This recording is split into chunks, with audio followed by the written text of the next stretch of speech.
ఆ నలుగురు మనిషి జీవితాంతం ఎలా బతికాడో ఆయన మరణించినప్పుడు వచ్చే ఆ నలుగురిని బట్టి చెప్పొచ్చు అంటారు.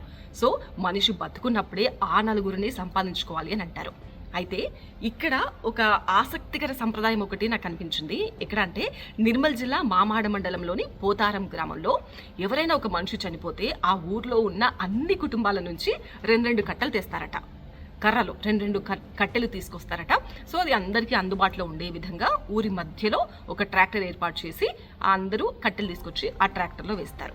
కులాలతో సంబంధం లేకుండా ఎవరైనా సరే ఆ ఊళ్ళో ఉన్న ప్రతి ఒక్కరు ప్రతి కుటుంబం నుంచి 2 కట్టెలు తీసుకొచ్చి వేస్తారట. సో ఒక్కసారి కట్టెలు తీసుకొచ్చేయగానే ఇక వాళ్ళ బాధ్యత అయిపోయింది అని అనుకోకుండా ఆ కార్యక్రమాలన్నీ కూడా పూర్తయ్యే వరకు ఆ కుటుంబానికి అన్ని కుటుంబాలు తోడుగా ఉంటాయంట. చాలా మంచిగా అనిపించింది నాకు ఈ సంప్రదాయం. యూనిటీ ఈ స్ట్రెంగ్త్ అంటారు కదా. సో ఇలాంటి యూనిటీ అన్ని ఊళ్ళలో రావాలి. చాలా మంచి సంప్రదాయం నాకు అనిపించింది. మీకేమనిపిస్తోంది? కామెంట్ చేయండి.